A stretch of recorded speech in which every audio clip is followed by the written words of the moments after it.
इनके पूर्वज मुस्लिम परिवार में जन्म लिए थे, लेकिन जब भगवान की शरण में आए तो पूर्ण कर दो मनोरथ ये राजेश का।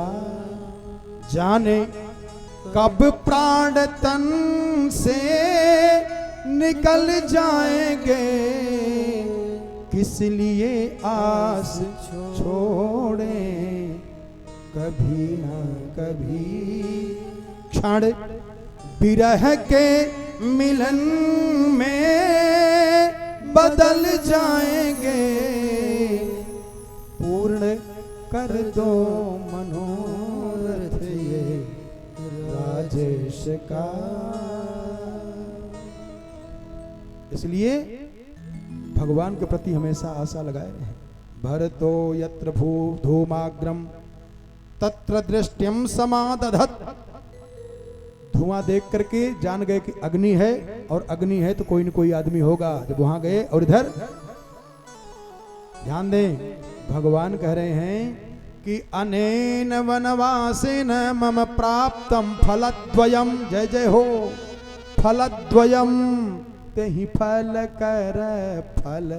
जरा देखो, भगवान कह रहे हैं, सीता और लक्ष्मण जी के साथ बैठे हुए भगवान कह रहे हैं कि अनेन वनवासेन। हे सीता, हे लक्ष्मण, वन में आने पर हमको बड़ा लाभ मिल गया। कहा कैसे महाराज? अरे कहा अनेन वनवासेन मम प्राप्तम फलम द्वयम औ पितुश्चा निर्णयताम धर्मे भरतस्य प्रियं तथा। वन में आने पर एक तो पिताजी के सत्य प्रतिज्ञा की रक्षा हो रही है, और हमारे भैया भरत का प्रिय हो रहा है। प्रिय कहे हैं, राजा नहीं, ये हैं आदि कवि की पावन लेखन लिखती है, भरतस्य प्रियम तथा। भरत का प्रिय हो रहा है। क्या प्रिय हो रहा है? और अर्थ क्या है? कहा वन में आने पर साधु महात्माओं को मैं फ्री में दर्शन कर ले रहा हूं, कोई जान भी नहीं पा रहा है, दर्शन भी हो रहा है, और भरत जी का प्रिय हो रहा है। ध्यान देना, राम का राज्याभिषेक क्यों नहीं हो पाया? क्या कारण है? हम सब अपनी गांव की भाषा में कहते हैं, ठेठ की भाषा में, भाई सोच बढ़िया होनी चाहिए, विचार अच्छा होना चाहिए। अब सोच अच्छी होगी, विचार अच्छा होगा, काम सफल हो जाएगा। तो राजा का सोच गलत था क्या कि राम का राज्याभिषेक हो जाए? अच्छा, तो अकेले विचार किए थे क्या? सबसे पूछ करके, सबसे विचार लेकर के तब संकल्प लिए थे कि कल राम का राज्याभिषेक हो जाए। हुआ? नहीं हो पाया। क्यों? क्या कारण है? हुआ, राम का राज्याभिषेक हुआ, लेकिन उस दिन न होकर के 14 वर्ष के बाद हुआ। राजा दशरथ चाहे थे कि राम का राज्याभिषेक हो और वो स्थान हो अयोध्या, लेकिन वो स्थान बदल करके राम का राज्याभिषेक हुआ तो, लेकिन कहां? चित्रकूट में। क्यों? ये मुख्य कारण है प्यारे। यहां देखो, जो यहां श्लोक लिख रहे हैं, अनेन वनवासेन मम प्राप्तम फलद्वयम पितुश्चा निर्णयताम धर्मे भरतस्य प्रियं तथा। गोस्वामी जी ने इसका अनुवाद किया है। एक संत ने बड़ा सुंदर कह दिया है, नवरात्र के पावन अवसर पर आप लोग भी अपने उतार लीजिए, हृदय में उतार लीजिए।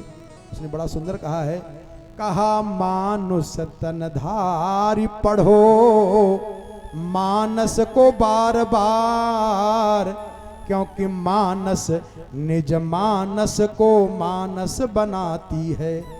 अरे राम की भक्ति की शक्ति की सजीवन मूरी, जीव के कलिमल को क्षण में मिटाती है।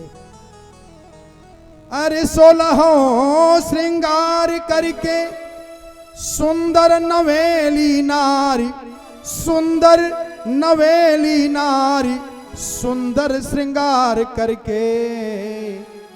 कोई नवयुवती हो, क्या संत ने कहा है? अरे सुंदर नवेली नारी 16 श्रृंगार करके, किंतु वह सुहाग बिंदु खुद ना सुहाती है। बात समझ में आ रही है? कितनी भी सुंदर स्त्री हो, अरे सुंदर नवेली नारी 16 श्रृंगार करके, किंतु वह सुहाग बिंदु खुद ना सुहाती है। ऐसे ही श्रुति पुराण पढ़ पढ़ बने कोई विद्वान यदि, लेकिन मानस के बिना बुद्धि विधवा कहाती है। मानस के बिना ये बुद्धि विधवा कहाती है। गोस्वामी जी ने अर्थ खोल दिया, क्या फल मिला?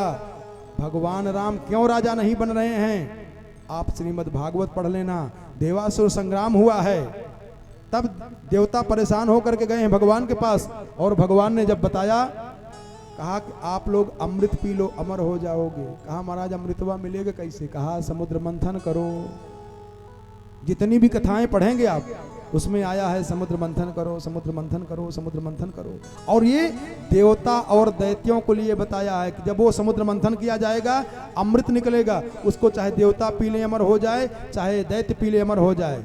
लेकिन भगवान ने कहा कि नहीं, एक अमृत हमको भी निकालना है, वो अमृत जिसको देवता और संत महात्मा पान करके अमर हो जाएंगे। जब तक वो अमर नहीं होंगे तो फिर हमको राजा बनने से क्या फायदा है? इसलिए लता बिटप मांगे मधु चुवही, लता बिटप मांगे तब राम राज्य होगा। लता बिटप मांगे मधु चुवही, लता बिटप मांगे मधु चुवही, लता बिटप मांगे मधु चुवही, लता बिटप मांगे मधु चुवही।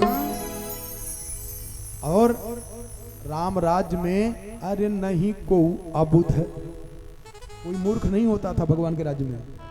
और आजकल विद्वान ढूंढो मिलबे नहीं करेंगे। एक राजा थे, तो राजा के दरबार में बड़े बड़े विद्वान सभा हुए।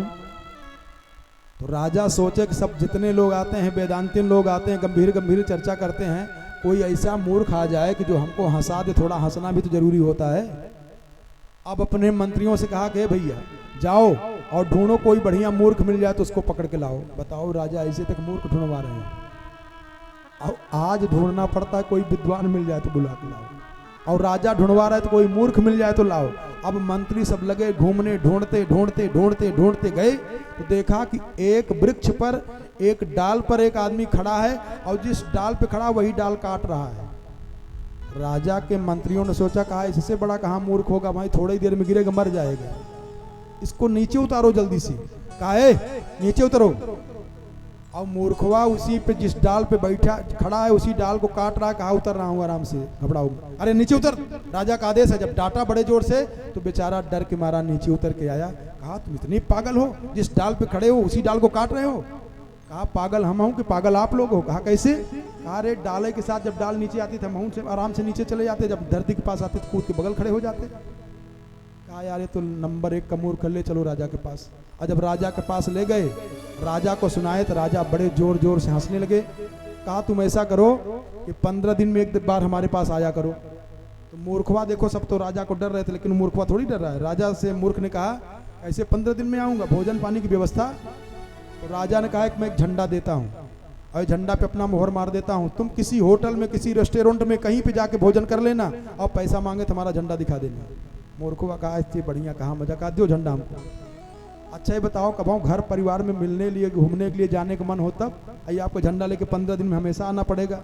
तो राजा ने कहा कि जब तुमसे बड़ा कोई मूर्ख मिल जाए तो ये झंडा उसको पकड़ा के तुम चले जाना छुट्टी पे। अच्छा, अब जाए जहाँ बढ़िया रेस्टोरेंट देखे, 5 स्टार से 1 स्टार बढ़िया होटल देखे, जाके बढ़िया पहले भोजन करे, झंडवा छुपाए रहे, अब खा ले तब दिखाए के देखो। खूब खा के मोटा तगड़ा पहुँचे, मस्ती में बात करे। राजा का अंतिम समय आया, जब मरने का समय आया तो राजा अपनी रानियों को उपहार देने लगे और नौकरों को उपहार देने लगे। भाई इस लोगों ने बड़ी सेवा किया है। तब तक राजा को याद आ गई एक बात, वो मूर्ख बेचारा हमको बड़ा हंसाता था, उसको भी कुछ देना चाहिए। अपने नौकरों से कहा कि भाई तुम जाओ और उस मूर्ख को बुला के लाओ। अब सब लोगों ने बताया, कहा चलो राजा साहब बुला रहे। कहा 15 दिन कहे तो पहले बुला रहे हैं? कहा कुछ जरूरी काम है। कहा चलो। आया, झंडा लेकर पहुंचा। कहा कहिए महाराज। कहा देखो भैया अब मैं जा रहा हूं। तो मूर्खवा कह रहा कि कहाँ? कहा ये तो पता नहीं है। तो कहा कि एकाक रानी पटरानी लिवा के जा रहे हो, अकेले ही जा रहे हो? कहा नहीं, जा तो रहा हूँ अकेले, मरते समय अकेले ही तो आदमी जाता है। कहा एकाक नौकर चाकर? कहा कोई नहीं, अकेले ही जाना पड़ रहा है, क्या करूँ? तो कहा जहाँ जा रहे हो वहाँ चाय पानी भोजन वोजन की व्यवस्था है कि नहीं? कहा पता तो नहीं है। कहा पकड़ो झंडा अपना। कहा क्यों? कहा हम हो बड़े मूर्ख तो तुम हो, हम तो जहाँ जाता हूँ खाने पीने की व्यवस्था करके जाता हूँ और तुम वैसे ही जा रहे हो। फिर बेचारे राजा हंसे बड़े जोर से, बताओ। और वैसे ही हम लोग हैं, यहाँ तो सब खूब तैयारी कर रहे हैं, ये बढ़िया मकान बन जाए, वो बढ़िया दुकान चल जाए, ये हो जाए, लेकिन वहाँ वाली किसी को तैयारी ही नहीं है कि काक नौकर चाकर जाएगा कि नहीं। अरे उड़ी जाई ई पिंजरा से सुगनवा हो, कैसे हो? अरे उड़ी जाई ई पिंजरा से सुगनवा हो, तो बदनवा बेकार हो जाएगा। उड़ जाई पिंजरा से सुगनवा हो, वहू की तैयारी कर लो। बेकार हो जाई। उड़ जाई पिंजरा से सुगनवा हो, बदनवा बेकार हो जाई। उड़ जाई पिंजरा से सुगनवा हो, बदनवा बेकार हो जाई। देखो वहां की तैयारी कर लो। भगवान राम का राज्याभिषेक क्यों नहीं हो पा रहा है? गोस्वामी जी ने इस श्लोक का भावार्थ किया। देखो हमने कई बार कहा, इसके कई अर्थ होते हैं। अनेन वनवासेन मम प्राप्तम फलद्वयम पितुश्चा निर्णयताम धर्मे भरतस्य प्रियं तथा। क्या भगवान इसलिए नहीं राजा बन रहे हैं? किस लिए? कहा प्रेम अमिय मंदर बिरह। समुद्र का मंथन हुआ, उसमें से अमृत निकला, देवता पी के अमर हो गए राक्षसों से जीतने के लिए। लेकिन यहाँ भगवान ने एक बड़ा सुंदर अमृत का मंथन किया है। जैसे खारे जल का समुद्र हो और उसमें जब मंथन किया जाए उसमें से जो अमृत निकलेगा वो कैसा होगा? और अगर दूध का अमृत हो और दूध के अमृत का मंथन किया जाए तो उसमें का अमृत कैसा निकलेगा, कल्पना करिए। और अगर अमृत का ही अमृत का समुद्र हो और अमृत के समुद्र का मंथन करके उसका तत्व निकाल करके अमृत बनाया जाए, वो कितना महत्वपूर्ण होगा। और प्रेम का अगर सागर हो, थोड़ा सा प्रेम पाने के लिए लोग तरस रहे हैं, भगवान का स्वरूप है प्रेम, और प्रेम का समुद्र हो, उस प्रेम के समुद्र को मथ दिया जाए और प्रेम के सागर को मथने के बाद उसमें से जो अमृत निकले उसकी मिठास, उसका स्वाद कैसा होगा? तो भरत महामहिमा जल राशि, भरत भैया सागर हैं। भगवान राम कहते हैं कि प्रेम अमिय मंदरु बिरह,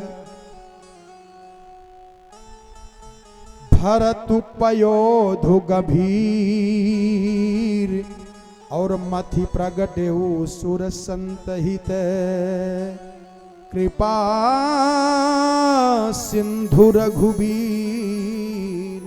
भरत रूपी महासागर को मथ करके प्रेम रूपी तत्व निकाल करके संसार में भगवान अमरता प्रदान करना चाह रहे हैं। भरत जी के प्रेम को उजागर कर रहे हैं भगवान। कहा जब तक भरत का प्रेम संसार में प्रकट नहीं हो जाएगा तब तक कभी राम का राज्याभिषेक हो ही नहीं सकता है, जब तक कि भैया भरत का प्रेम संसार में प्रकट न हो जाए। इसलिए कैसे किए हैं?